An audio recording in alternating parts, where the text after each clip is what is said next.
Hello, everyone. This is David Ellis, and today we are going to have a very special topic. The topic that we're going to be discussing is the topic of trauma, and this is a part of life that is going to affect every one of us at some point in time. And so today I have in studio Judy Nemeth. And Judy is a yoga teacher and practitioner. She also does myofascial release. And so today we are going to discuss trauma from all aspects. And I'm probably going to be filling in on the psychotherapist perspective. And Judy will be talking about the body aspect and how it affects you guys. And at the end of this broadcast, we have a very special test that you can take called the Beck's Anxiety Inventory, which will tell you where you are on the anxiety scale and whether past traumas are actually affecting you. It'll give you a points score, which you can, well, see where you stand. And then you could book an appointment with Judy or myself, as the case may be. All right, so without further ado, I'm going to bring Judy on stage. Hey, Judy, how are you? Hi, David. I'm good. How are you? I'm pretty good. Okay, Judy, talk to us about your background. I did give a little bit of an intro to you, but I would rather you introduce yourself. Let's hear it. So my name is Judy Nemeth, Mhm, and I am a 500-hour yoga teacher trainer and a myofascial release stretch therapist mhm, by John F. Barnes approach. And I started my yoga career definitely dealing with a lot of trauma that I had been through in my mhm, early 20s. mhm, I had dealt with death, and then I also dealt with prison, and mhm. then I also dealt with a lot of projecting afterwards for the years to follow after all of that. And my yoga career definitely got into the talk therapy Mhm. part of it, but there was still a missing component, and that had everything. Even though I was moving stuff around in my body, there was still PTSD and other trauma parts stuck in my body that I couldn't figure out why they were still affecting me so bad. Mhm. And then I got into myofascial stretch release therapy and I figured it out. Yes, you see, this is the problem that a lot of people have. The therapy game is not as cut and dried as people would like to believe. People think, well, I've experienced a traumatic event. I'm just going to go to a shrink. They're going to go to somebody who with a designation of a psychotherapist, and they're going to work stuff out, and everything is going to be okay. The truth of the matter is that I got into different other aspects of therapy specifically because I discovered that you can fix the mind of an individual. It doesn't necessarily mean that you fix the body. All right. And I say this in the best way because a lot of people think that traumatic events only reside in the mind, but actually they translate down to the body. I want you to just educate these people on how that works. So there's this term that they've recently came out with, and it's neuropeptides. Hmm. And what they're learning is that the cell, it actually has the potential to change and create something new on a daily basis. And that ability right there can get stimulated by MFR therapy or other types of massage. And a lot of what it has to do is it's creating more space and it's creating more options for your body. Because Hmm. that's kind of what happens is when you go through the trauma, the fascia system goes into stability mode Hmm. or holding support mode, and Yes. then it just holds it and stays there and never goes back to its natural form. So again, that's where the mind can get through stuff, but then the body is still holding all of that pain, all of that pressure. And Hmm. then I think it gets even more confusing because you're like, why is my body still freaking out? when I know I'm okay upstairs, but your body is Yeah. still in. And when the body's freaking out, even if you know what you're talking about, I mean, body language is everything. People pick up on so much stuff. It's hard to talk to people. It's hard to communicate. And all these things can just start getting really confusing and frustrating and can spiral you into other places, other issues. You can develop more issues. But the myofascial release, what's really amazing about it is that there are no words, right? It allows the body to create the expression that it was in that trauma and then to completely release it. And that makes a big difference. Honestly, I think a lot of people know this concept intuitively, but they miss the connected parts. So today we're going to try to connect the dots for you. So I'm going to give you a scenario. And I'm going to try to depersonalize the scenario. Let's say that you have experienced trauma from a loved one in the form of abuse, as an example. Okay, it may be sexual abuse, it may be physical abuse, it may be verbal abuse. Because in the mind, it's not much different. From a psychotherapy point of view, in the mind, it is not much different. In the body, however, it absolutely is. I'll explain what I mean by that. If I say to you, let's say I'm your dad, call me daddy. Okay, let's say that I'm your dad, and I say to you, you are worthless. In the mind, the subconscious does not differentiate between a statement of fact and a statement of fiction. Okay, it is up to you to decide whether you're accepting that. But however, your emotions will be affected as a result of that. I might as well have just hit you with a baseball bat. The body is going to respond exactly the same way at a cellular level. It absolutely will. Okay? So if you think this is just going to hurt your feelings, no, it's going to hurt you as well. This is a misnomer that people make. Sticks and stones will break my bones, but words will do me no harm. Words can absolutely traumatize you. Okay? If it is, I am your stepfather and I am sexually molesting you, your body is going to react differently. Okay? Not only will it react differently, but it will embed the trauma. And if you think a couple of years of psychotherapy is going to undo that embed, you would be wrong. Because you'll think you're fine. You'll think you're great until you get into the next relationship. And everybody who is listening to this broadcast who've had these experiences knows exactly what I'm talking about. If it is that I am your dad once again and I continually beat you, right, for no reason, probably I'm an alcoholic, who knows, right? And I continually beat you. Yeah, kind of funny that the guy who doesn't drink is, yeah, I know, right? Right? And I continually beat you. What happens to you over a period of time? Your body will go into a shell protective state. It will choose to harden to lessen the impact of what I'm doing to you. Your emotions will follow suit.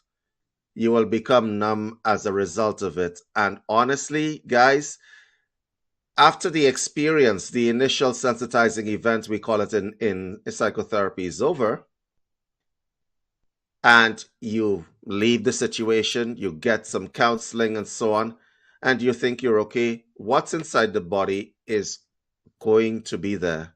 Now, as a practitioner of Hatha Yoga and pranayama and so on, Judy, you will remember what you feel when it is that you're actually going through your practice and being inside that body and feeling what is happening to you.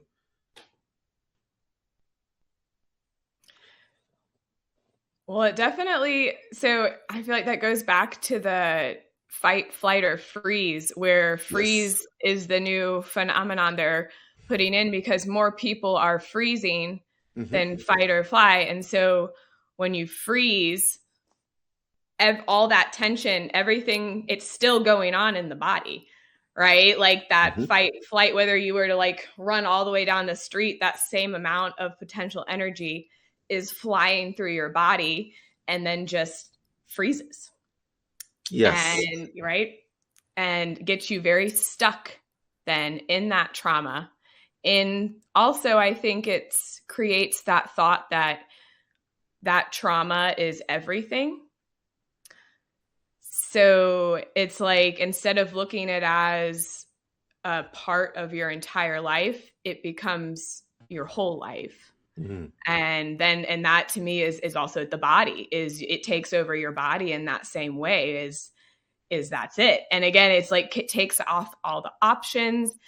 I think then that's where it starts messing with your emotions, where Yes. you start going to anger, Mhm. sadness. Um,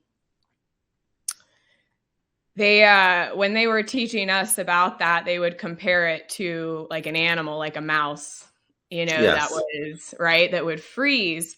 But then you see the mouse, when the predator finally leaves, the mouse will shake for like 15-20 minutes because it is getting rid of all of that trauma energy that was bouncing around in them. And they do that naturally. That's instinctive. That's the body's intuitive intelligence getting it Correct. to release. And we have trouble with that now.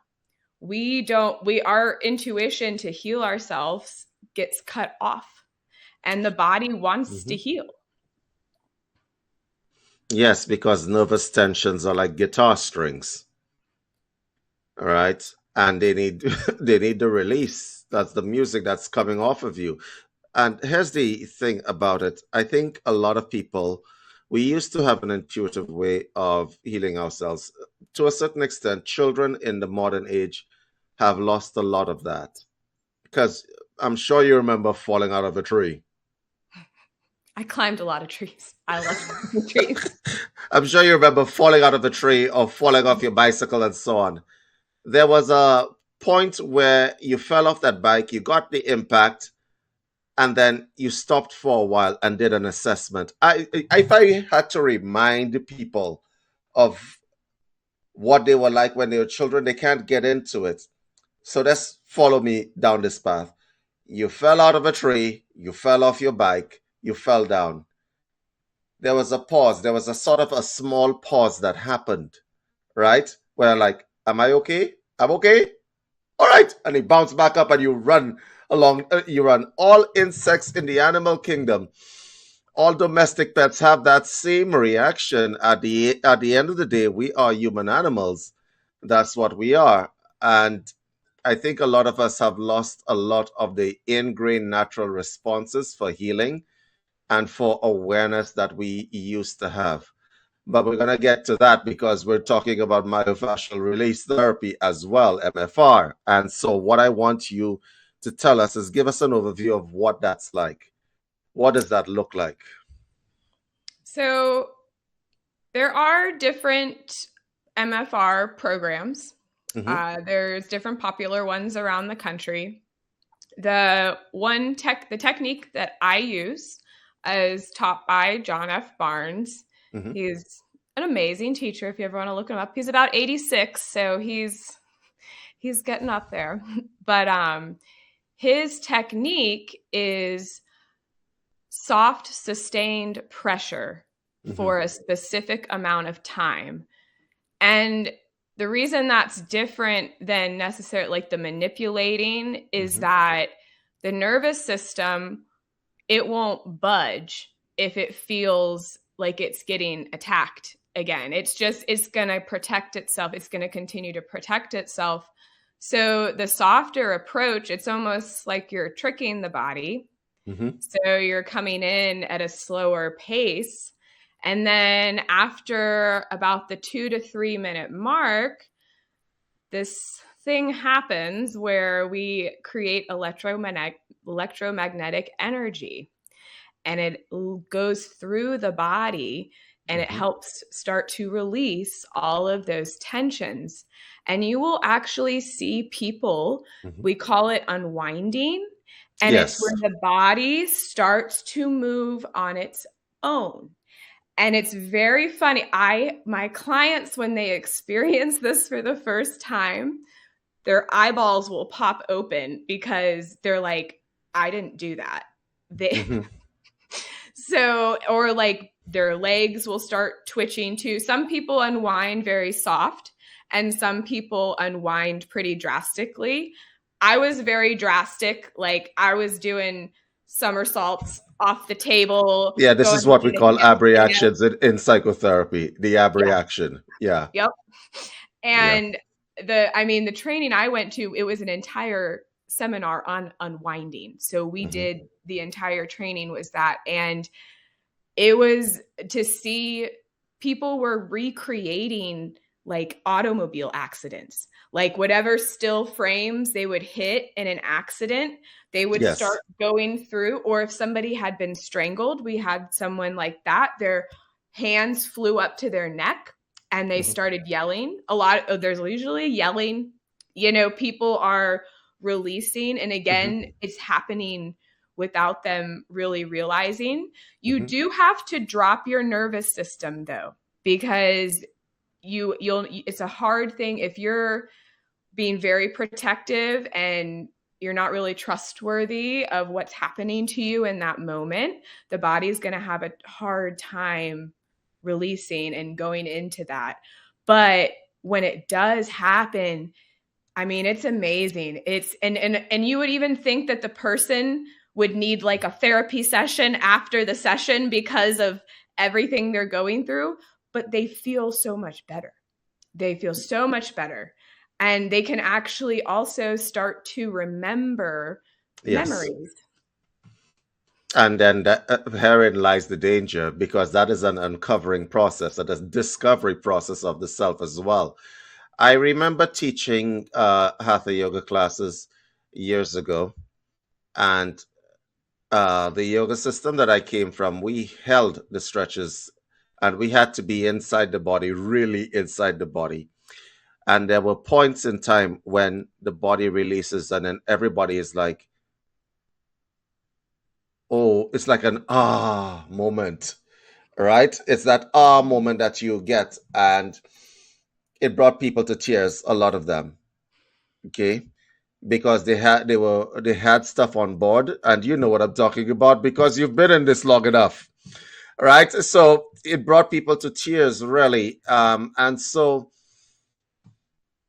when I began to learn massage therapy myself, I just learned basic massage therapy, and I tried to increase the awareness of the body.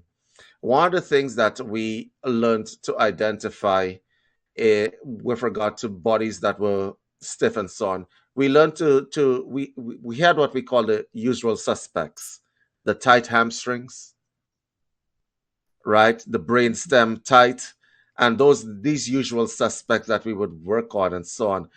And these spots in the body, Judy, you want to talk about them because a lot of people don't understand what these tight spots mean for them.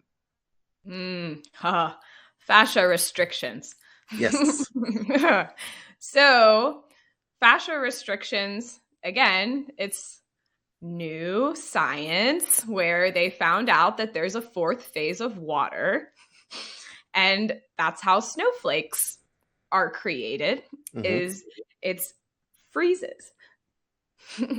And so what happens is whenever you have a restriction that happens, Hmm. which can happen from an injury, it can happen from an emotional issue, anything where the fascia feels like it needs to go into protection mode and it needs to support you in a certain way, and then it stays where it's at and then Hmm. starts to create problems around the surrounding areas.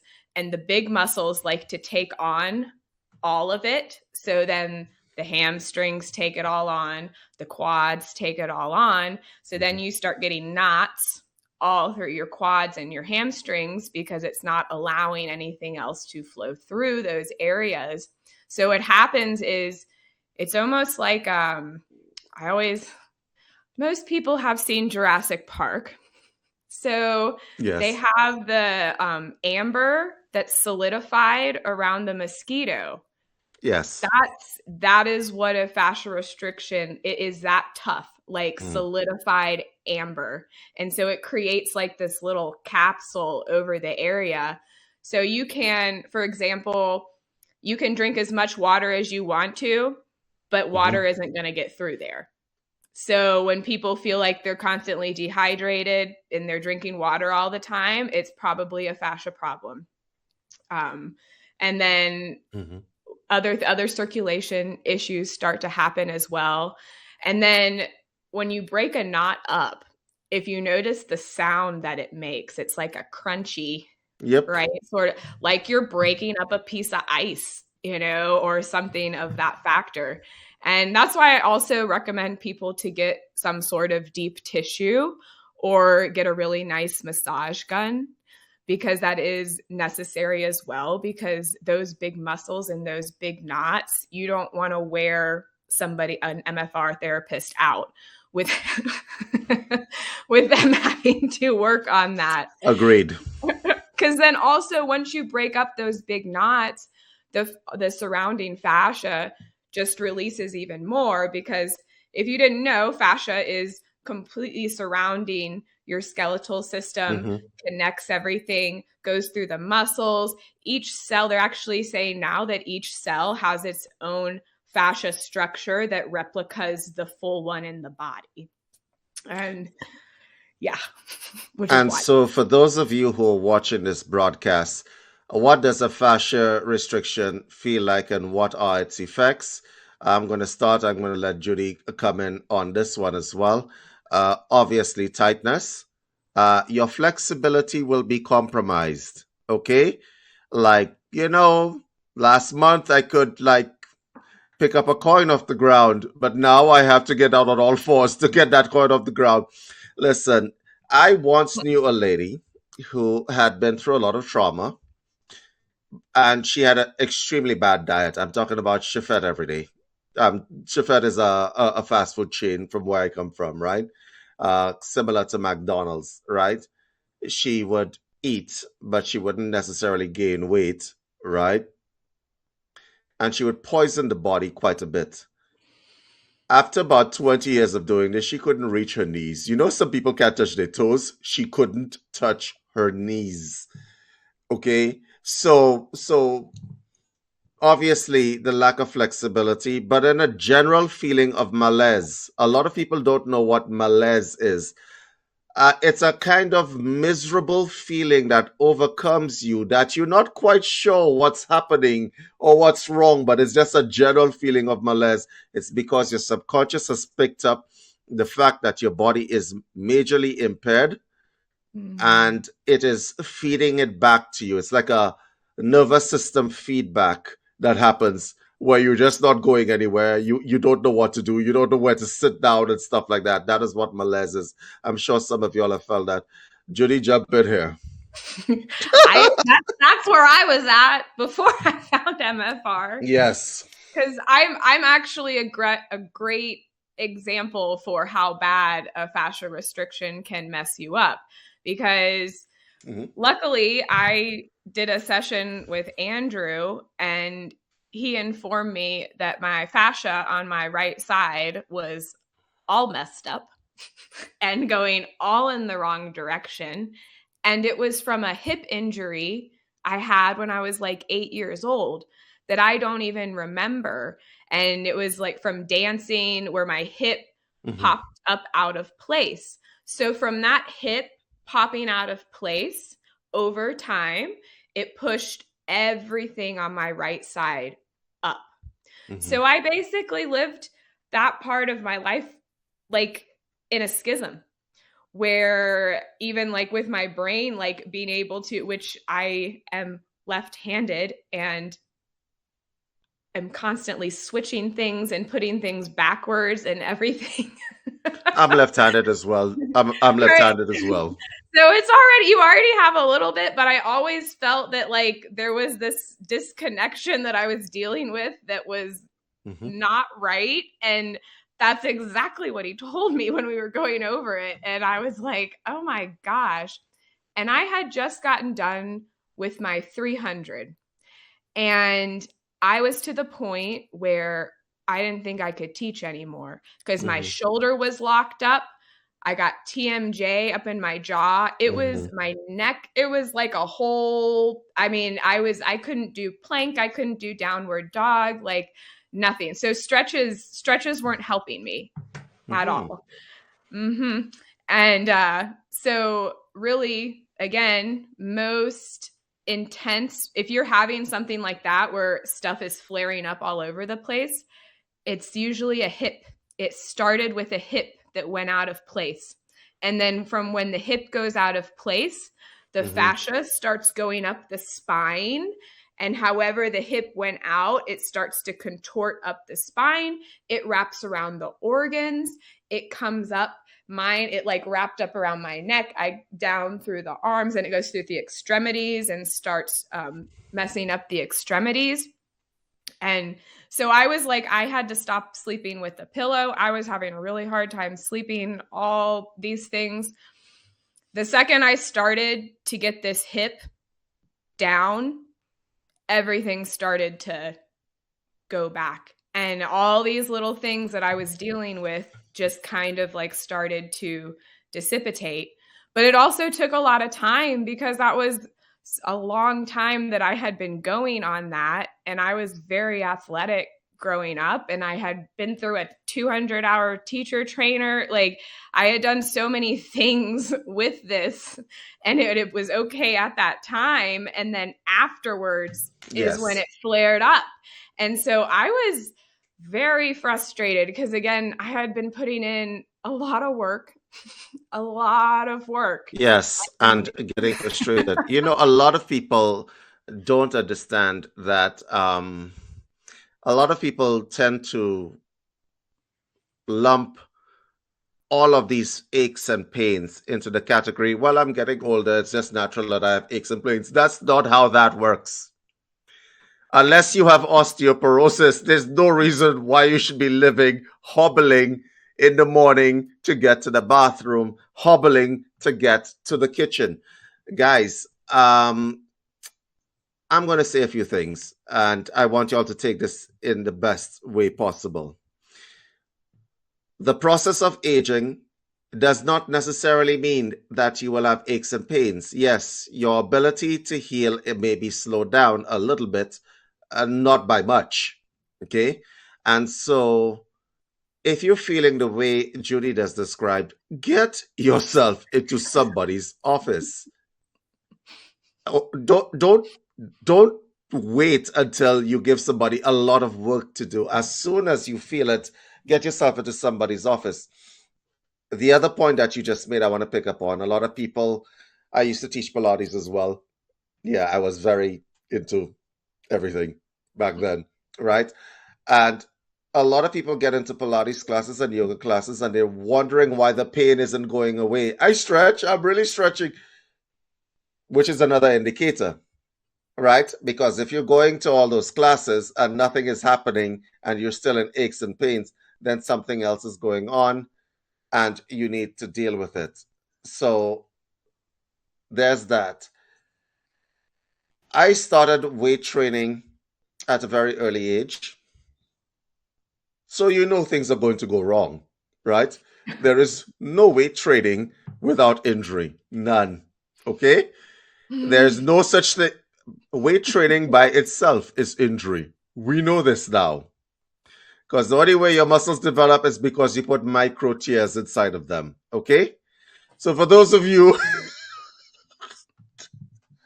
I'm sorry, there's no other way to put it. That's exactly how that happens. So if you are into weight training and let's say you're not stretching and you're not taking care of yourself in other ways, you're going to need a MFR specialist. However, depending on the amount of scar tissue you have put on yourself, you might end somebody's career or seriously shorten it. So keep ahead of the game. Get yourself a massage gun if you don't trust people to touch your body or whatever the case may be, and pound the crap out of it Okay. One of the major problems that Judy has described is misalignment. Okay. So before we continue, I want to give a few exercises in alignment. Okay. Get yourself a tape measure, good old fashioned, the stuff that the seamstress uses to, think when you get. Do they still do that, or do people just go to Walmart? Do people actually get stuff made? I measured myself the other week for something I had to buy online. Okay, get that tape measure.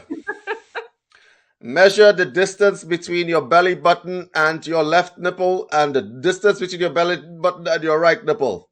That's the first measurement you're going to take. That's good. Mm-hmm. All right? That's the first measurement you're going to take. The second measurement you're going to take is you're going to start with your feet equal distance apart.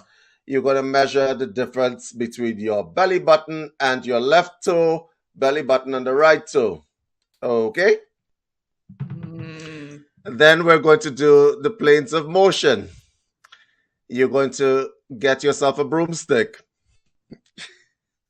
This is going to be fun. Then you're going to have somebody take a picture of you standing like a mugshot, straight up to the side, right? And the broomstick will tell you whether you're tilted forward or tilted backwards, okay? It'll tell you whether your hips are tilted backwards and whether it's tilted forward. These are indicators that, well, you're misaligned, but the cause of the misalignment is what we're dealing with. Because people don't just wake up one day and say, oh, you know what, today I'm going to be misaligned. No, that's not how it works, okay? Something usually leads up to that. Sometimes it's tightening muscles, sometimes it's injury, and so on. And so I want to ask Judy, I'm bringing you back in here. How is it that people become misaligned, and how does that affect them in terms of the way the fascia operates? So that definitely plays into gravity, right? So even I can't remember the exact amount of force that comes down, like the tensile force that comes down on the restriction from the gravity, but it's an insane amount. Like it's incomprehensible, of how much strain that the body is going through just walking out of alignment. And if you continue, again, people get frustrated because they want a quick fix. And it's like, well, how many steps have you taken in so many years? Like, it just doesn't get fixed that quickly. And whatever you've hurt right here, all up here is messed up, and all down here is messed up as well. But the fun thing about fascia is it's like a network. So you can plug in at any part of the body and it be effective. Because again, you're working with the concept of the whole to assess the parts versus the part to assess the whole, which is flipping the script. Yeah. Yeah. It is a different concept. Yeah, so let's get into the topic, because now that we've given the background, let me explain the concept of trauma to you. Trauma usually denotes or connotes an unpleasant experience that has been embodied. Okay? For our purposes, this is the definition that we're working with. An unpleasant, because trauma hardly ever is pleasant. I'm not quite sure if there's any exceptions to that rule, but trauma, an unpleasant experience which has been embodied for our purposes. Okay. And when I say embodied, it means that it has typed itself onto your body and your mind. So as an example, and I'm going to show you how this actually translates into your body. If you keep putting me down or frightening me, what is going to happen is that when I see you, I am going to do this. Okay? When I do that, I will move myself out of alignment. I will develop something called a kyphotic curve in my spine. because my sense of self-worth, you always know when somebody has a poor sense of self-worth, a lot of them are walking with their heads down. For the women who have been made to feel shame because of who they are, they will close up and do this. So the shoulders are coming in and the head is coming down, and they're trying to close up. They're trying to literally disappear into themselves. And people do that to them. It's annoying. Okay? I can't tell you the amount of women that have been through classes that I have taught. It doesn't, not even yoga classes, Pilates classes, where I've had to like get the shoulders. I can't take it anymore. I'm just going to, like open, open, open, open. All right. So that actually happens. And it's not just age or hereditary issues, because you can fight genetics. You can absolutely fight genetics. Trust me when I tell you that. Okay? You can fight that good fight. So if your grandmother and your mother is like this, and you say, oh, that they're like this is how I'm going to be. No, no, no. Okay? All right. You can actually choose to do something different. And by the way, you don't know why they're like that. Generally, because they may have experienced generational trauma of some kind, where they were treated badly and they continued down the line. And so you have to choose and pick whether or not you're developing coping skills for trauma. So, from the psychotherapy point of view, I will say to the following: make an inventory of the traumas that were experienced by your parents, the traumas that you've seen growing up, and then choose. Oh, I'm not going to be like that. You can choose. A lot of people think that they don't have a choice, but choice is a wonderful thing, so you can choose. From an MFR perspective, I'm going to pass this on to Judy. In terms of embodied trauma, like from seeing your mother be put down and having yourself put down, if you're like a woman, or if you're being put down as a man or whatever else, from a very early age, let's say in the form of developmental trauma of some kind. What are the situations and how would you deal with that as a therapist? Well, I, with those situations, Mm-hmm. I like to do cranial therapy with Mm-hmm. them. So you have more fascia in your cranium than anywhere else in the body. And I think when you're dealing with something like that, the brain is so wrapped up in that narrow thought process that you don't have space, you don't have options, you literally don't have space in around your brain.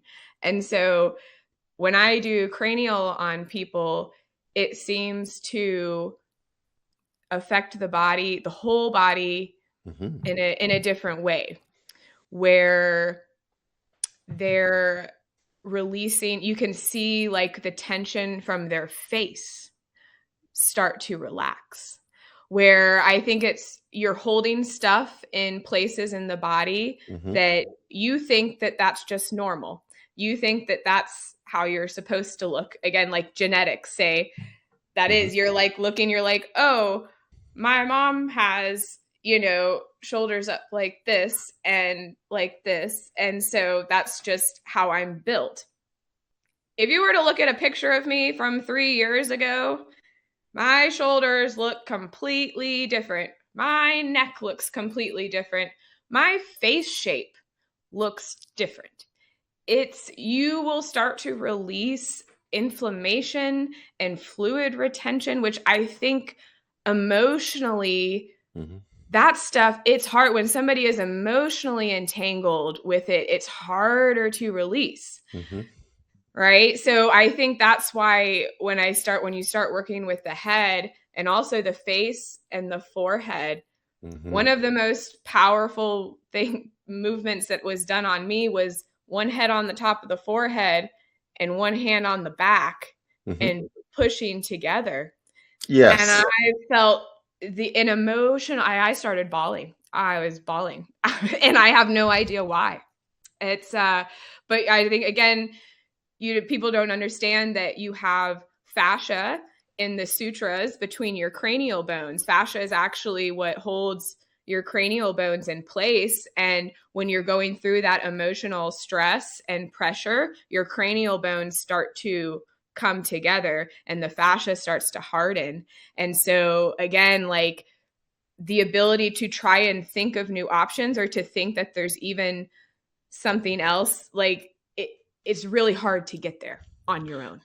I am so happy to be talking to an MFR specialist because a lot of people don't realize how what she's talking about actually ties into a lot of other therapies that they are going into or going through. And I think everyone listening to this broadcast should actually speak to an MFR specialist. Um, and I won't even have a statement to make on mental health because in this world, if you're not talking to a counselor or something, it's only a matter of time. Only a matter of time. Okay. All right. And so the best thing to do is learn the coping skills she's talking about. Because if you went to do Indian head massage, what do you think is happening? Okay. Now, this tightness of the scalp is actually something that they teach you in massage therapy. They never tell you the underlying. It's just a stroke in massage, right? Mm-hmm. What is it that they like to call it? Shampooing. Okay. You know, some women go to the hairdresser just to get that shampoo effect to loosen up that Yep. skull, right? It feels good. There's a It reason does. it It feels does. good. There's Right. a reason. Yeah, because and just from a spiritual perspective, I'm going to throw that in here. What she's talking about here, if you are wound up literally and figuratively wound up to that degree, but you still consider yourself, well, I am spiritually enabled. No, no, no, Mm. no, no, no. I've never seen anyone, okay, become spiritually enlightened with a tight, tuned up body to the point of whatever. There's freedom to be had, and there's no reason why you should be going through life feeling that sort of tightness in the head and the brain stem, which let me tell you, that's like 90% of the people working in offices right now. Mm-hmm. Yes. You want to talk about that because the brainstem is very important. Because everybody listening to this broadcast, I'm sure, just do a check in with yourself. And the parts we're talking about trauma and so on. And trauma doesn't have to be some big catastrophic event like, I don't know, a nuclear disaster or something. I saw a nuclear bomb go off, I'm traumatized. No, trauma could be something very simple as you walking into your boss's office, right? And him telling you, you didn't do this right. It depends on who you are. Okay? Somebody tripping and the wrong person seeing you trip and fall could be traumatic to you. So there's scales of trauma, but what it does, the effect on your body is the same. Okay? And so I tend to not put a scale or window on trauma. Different people perceive trauma differently. But let's talk about the brainstem. For those of you who are listening to this, do a check in. How does your brainstem feel? Is your skull tight? Your brain is okay? I'm talking about all this area right here. Just poke it. How does that feel? It feels okay? Okay, Judy, jump in here. Right. So, is it the head, the heaviest part of the body? Is that correct? Or it's close? It's Close. it's a heavy thing, right? So that like slight forward, it takes you off the vertical axis alignment. And then once you're off of that, then everything else starts to go. And also, usually people have one shoulder up as well. So not Mhm. only is the head like this, but what you're looking at so intensely is making you stressed because I'm sure you're answering thousands of emails and you don't understand why this person's saying this or why this is doing this. So Judy, before you know it, let's not forget this. You know the Yep. Uh-huh. yes, it's Speaker. hilarious to me. Put it on the speaker. I drives me nuts. Yeah. But it is, I mean, there's also, you've got your three main nerves that drop down the side of your neck, and they go under the collarbone and up under the armpit and then wrap around the arm, right? The brachial plexus, neck, absolutely. Right? So then the neck comes forward, all those nerves are going, they're pissed off immediately. They're not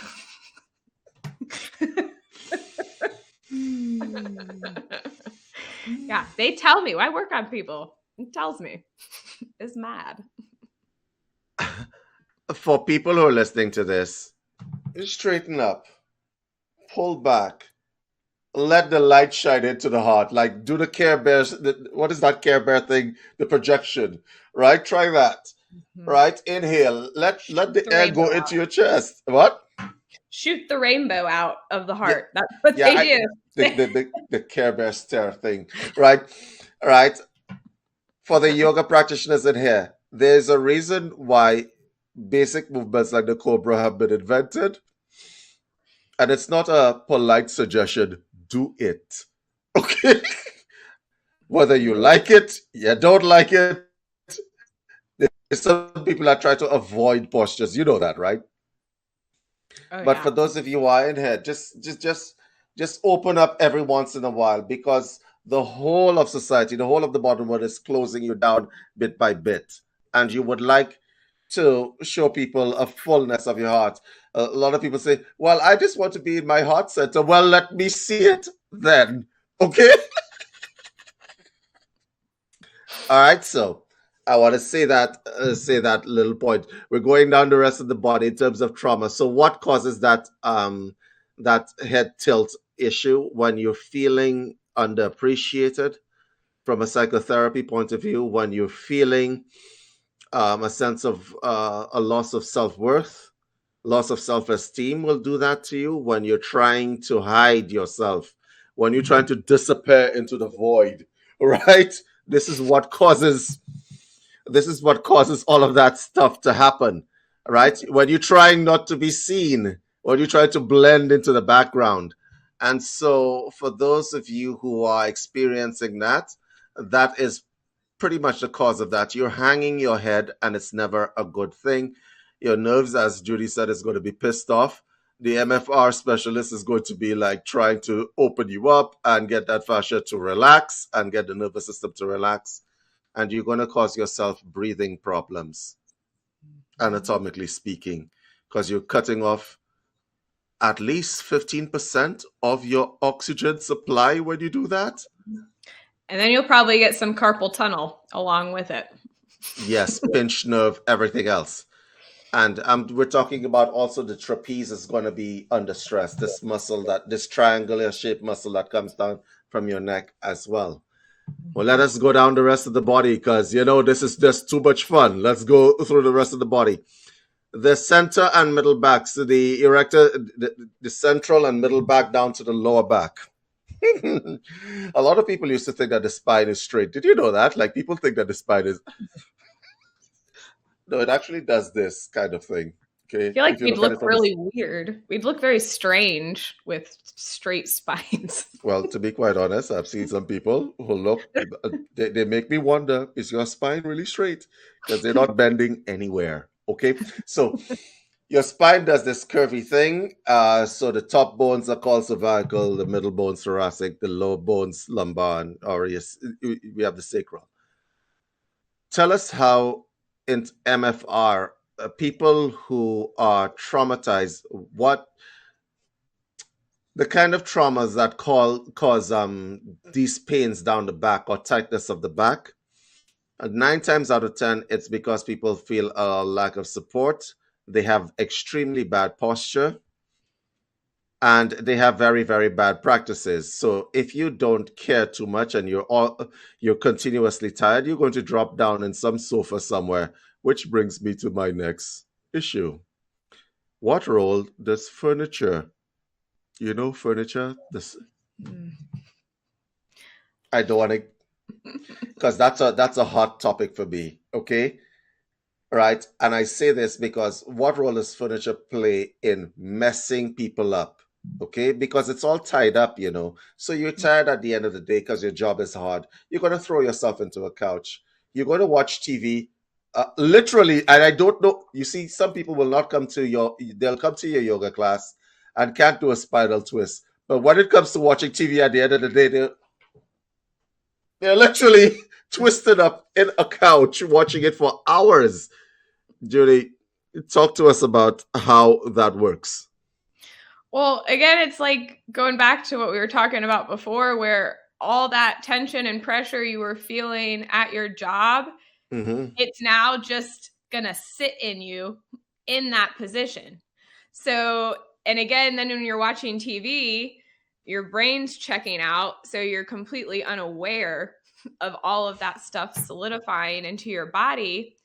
And the thing is you could very easily keep watching TV, get on the floor and put a therapy ball under your hip.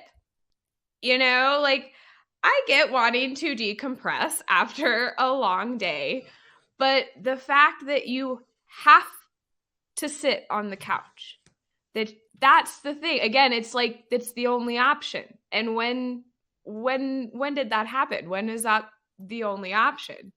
And I also have a great example of myself because I had tweaked something on the outside of my calf up by my knee because I was trying to show off an arm balance.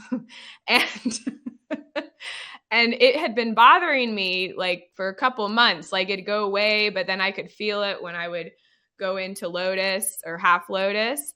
So then I went to Guatemala and we ran our first yoga retreat and we sat on the floor. They didn't have chairs there. So you sat on the floor to eat. We sat the entire time.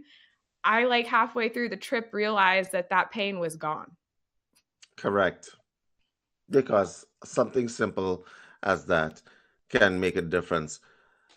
With regard to the kinds of traumas that will cause back issues, as I said, sense of worth or worthlessness, extreme fatigue, right? And extreme fatigue can come from not only physical labor, but mental labor as well. It's all the same when the mind gets done with it. Okay? You have a lot of stress going on in your life. Okay? All right? Your spouse has lost their job. Okay? You don't know how you're going to make ends meet and so on. That is absolutely going to affect your stress levels. It's going to affect your back. Trust me when I tell you that. It absolutely will, right?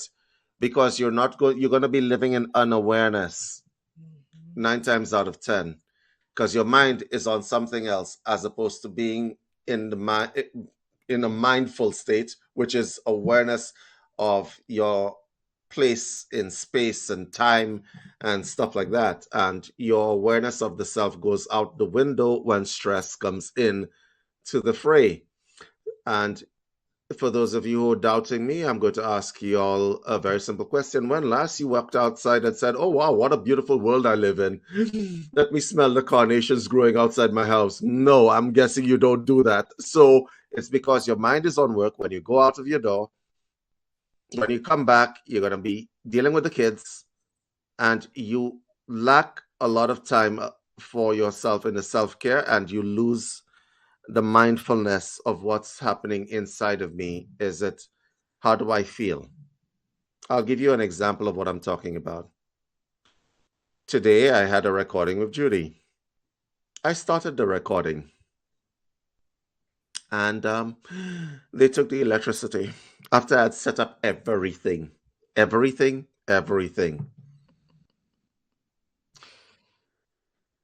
was stressful because now it had pushed back a lot of the stuff that I had to do.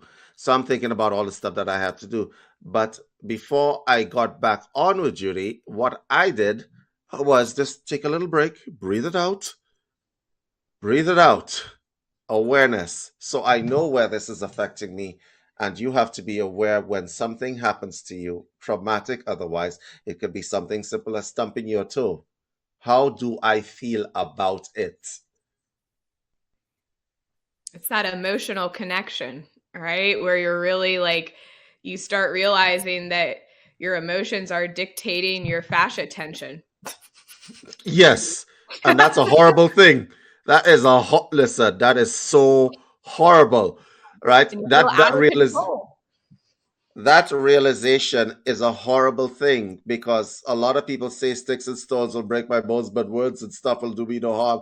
It absolutely will. Your emotions are going to tighten you up in 0 seconds flat. And so the way you cope with it is being mindful. Get your mind inside your body, deal with the things that are happening to you. If they are unpleasant, don't say, oh, well, this happened, but I got to pick up the kids. Take the holy pause. That would be my advice. Holy pause says, stop. This is happening. Oh shit. How do I feel about it? Where do I feel it inside myself? Am I okay? Like the kids, they fall, they stop, they do a check. You see it in their eyes. They're doing the self check. And then they bounce up and they're scurrying again. Okay, but that holy pause, you miss that holy pause. They And even so, think about whether to cry or not. Have you seen them yes, where they go through that second where they're trying to figure out whether they should cry or not? is this crying level is this a crying level event or is it not? And adults do not do that. They absolutely do not. Okay, so I guess the next issue that we're dealing with is the hips and lower back area. Guys, trauma in that area, pain in that area is signifying a number of things. Excesses amounts of stress when it gets to high levels, right? You may be compensating because something tightened up and you decided to walk differently, which causes more problems and get, keeps people like Judy employed. Does, because then you have to figure out the order of operations of the fascia tensions. It Because keeps people. the original restriction will not release until its B and C restrictions have released it. And that's where it starts to become like a detective investigator sort of thing. All the while singing the knee bones connected to the hip bone, Right. right? And you're going through that. Right? Everybody's fascia looks different than everybody else's. Mhm. Not like the actual fascia, but the way it's represented in your body, because everybody's emotional and physical traumas are completely different in a timeline than other people's. So again, we have our original signature inside of us of how our fascia likes to behave. Yep. And here's the thing. I think a lot of people, they don't realize they're compensating because the pain and the discomfort and the tightness becomes their new normal. They say, oh, this is just part of life. I'm just going to like go through it. If your neck is tight, that's not part of life. Okay? And by the way, just so that while we're on the topic, why do you have a spouse? What what is that spouse's function? Is that spouse decoration? If that spouse is not decoration, then get to massaging. Take the knots out. Okay, people are lack usefulness for each other a lot of times when they're in relationships type things. So if you're single, you get yourself a massage gun and you put the massage gun on that neck. Make sure when you're doing that, just a little tip on massage guns for those of you who have them. Keep your mouth open when you're massaging.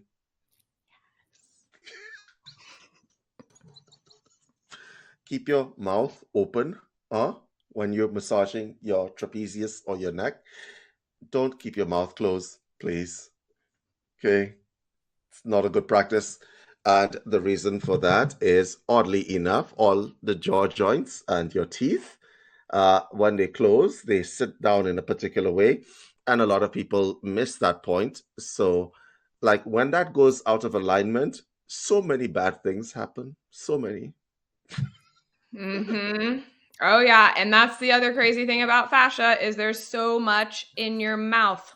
And there's like orally, we did a whole section on the oral part where you Hmm. can start to manipulate stuff in your jaw and everything from the inside of your mouth, and you can get up into the brain as well. It's and even your teeth actually. So another interesting thing about teeth is when a tooth starts to die, it's actually the fascia wrapping around the roots of the tooth.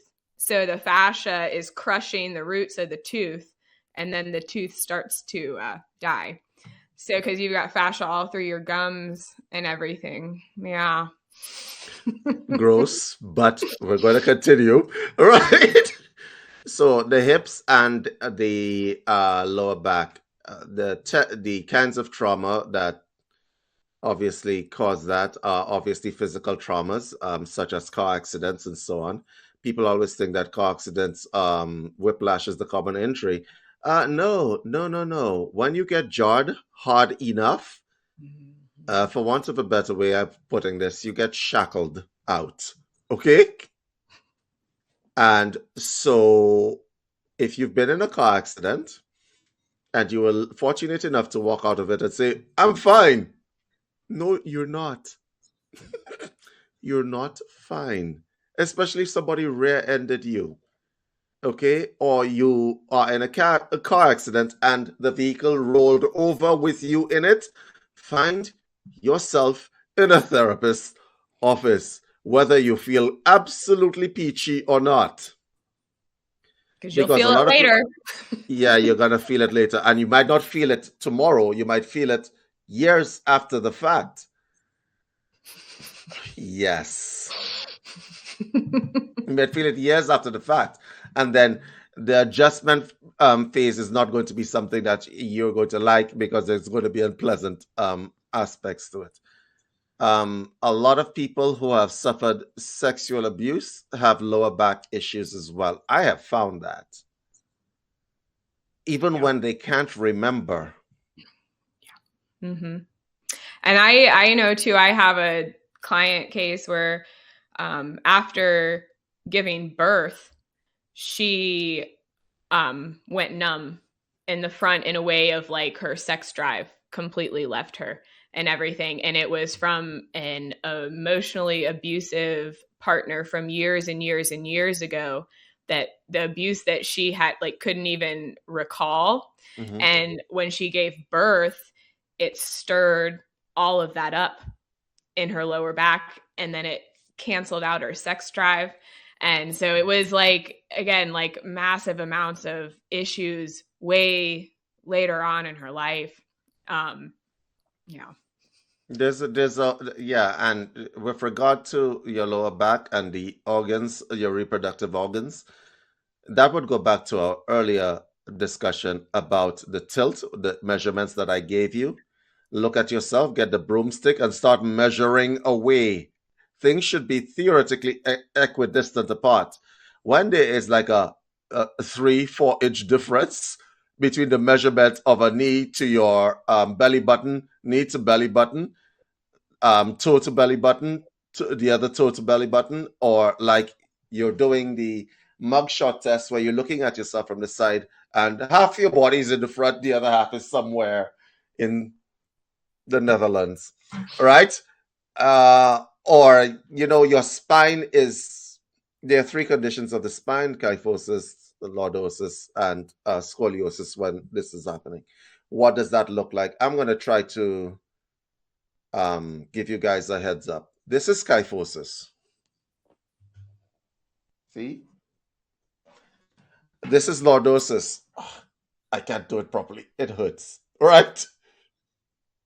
This is scoliosis. That's what it looks like. Decide whether or not you fit into any one of those categories and get to working. Because if it's not hereditary, then it's functional. If it's functional, that means you could fix it. Okay? Fix it. Why would I want to spend money fixing something that's not an active problem for me? Because wherever you are, whatever you're doing, if you are suffering from a fascial problem, a structural problem, or you have stuff inside of your mind that is affecting your body to such an extent that it's causing those problems, then whatever you think life is, you're only experiencing 30% of it. That's what it is, right? It's Now, very limited. imagine that you're only experiencing 30% of life because imagine a body that is completely free, like you're not walking to the kitchen, you're floating softly into the kitchen, right? That is what we're talking about, free of impairment.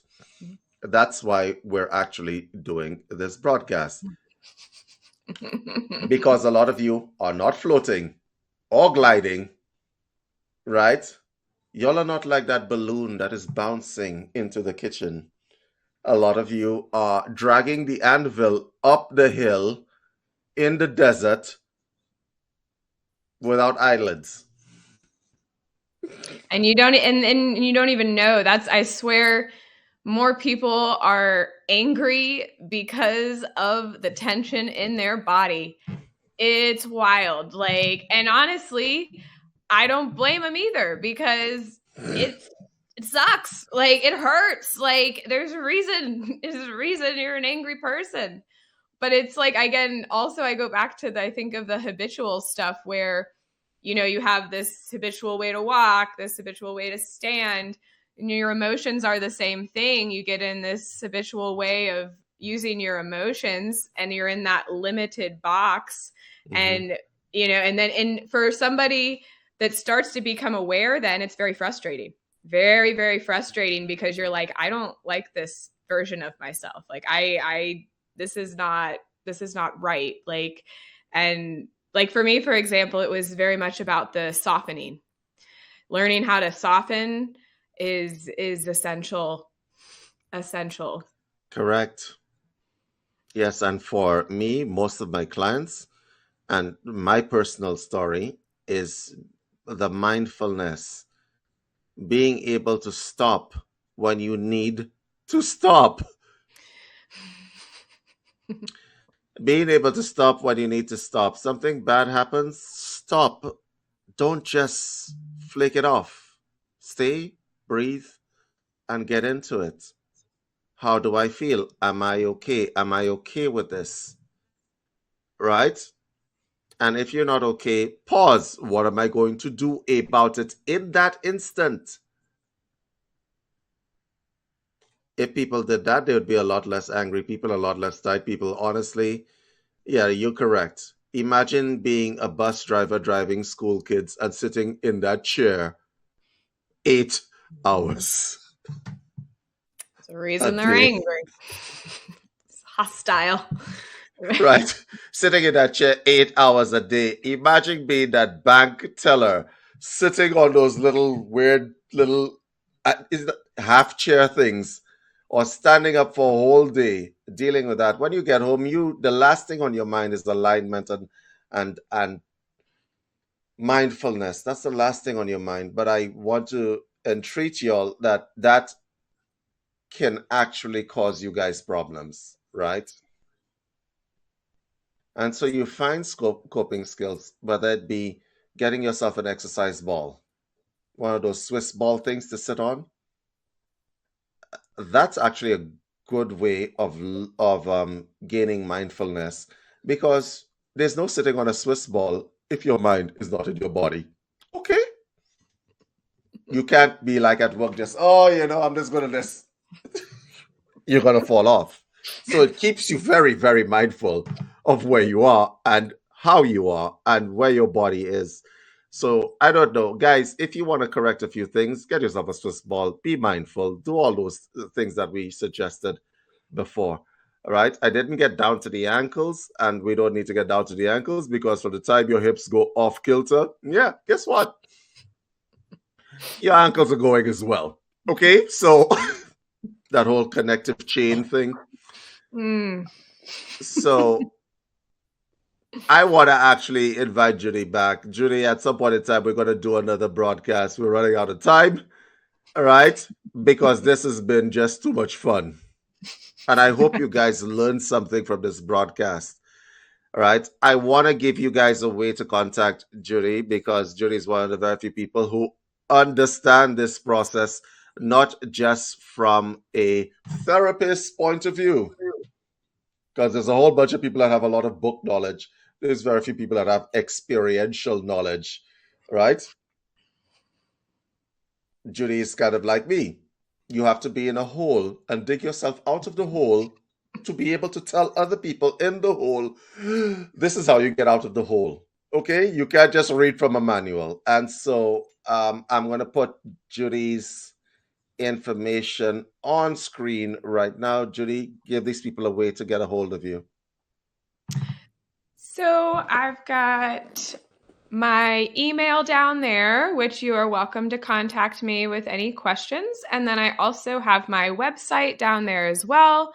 And on the website, you'll find a nice description of myofascial release and myofascial release restrictions. And then you'll also see my public movement schedule, which I do mobility movement and yoga mixed together. And then there'll probably be some more things coming on there. I'm trying to put together online content, so there'll be lots of future things to come. Thank you so much. And I promised you guys to give you all a test to check your anxiety level. If you score high in this test, get yourself into somebody's office yesterday. Yeah, yesterday. Hey, I'm going to put this up for 10. I'm going to put this up for 10. Yes. I swear, I looked down the other day at this girl's socks and there were those Nike socks that said, just do it. And I was like, yes, just do it. I'm going to put this QR code. Guys, scan this QR code, please.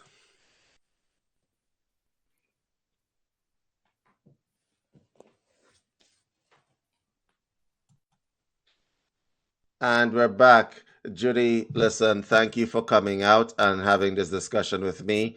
I love riffing with therapists that are like therapists. And so I want to invite you back and we're going to have another discussion about this trauma and the methods of helping yourself when it is you are suffering from different ailments. So do you have anything else to say, Judy, with regard to how we spoke about trauma and so on? Is there anything that you need to tell the audience in terms of how they can help themselves before we go? Yes, I do. There was one more thing. Don't underestimate the power of touch. And that is just in a daily basis, giving hugs, touching people on the arm that are comfortable with being touched.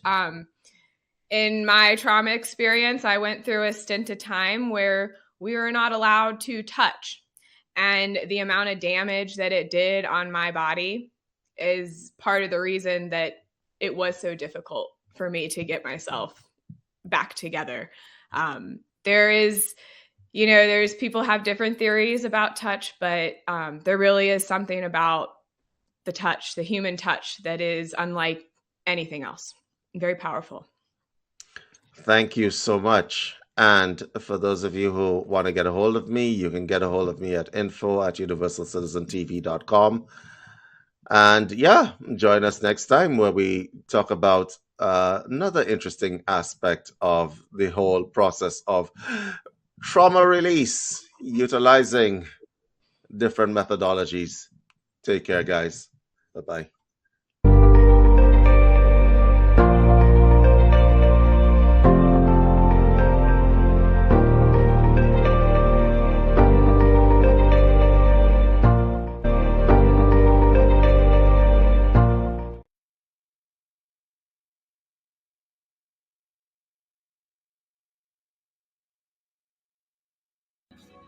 letting go.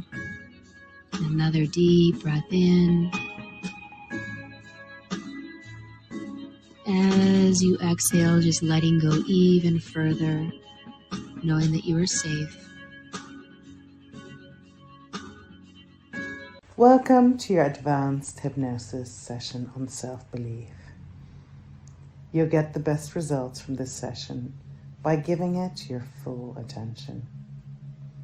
Please do not listen to this when you need to maintain concentration. Hello, this is Juliet Karaman van Schardenberg, and I'll be guiding you through this meditation. Please do not use this meditation if you're driving. Allow yourself to become aware of the weight of gravity anchoring you into this moment. As you become more and more aware of that anchor which binds you to the present. My name is Juliet Karaman van Schardenberg, and I'll be guiding you through this meditation today. This meditation is for body confidence and the peace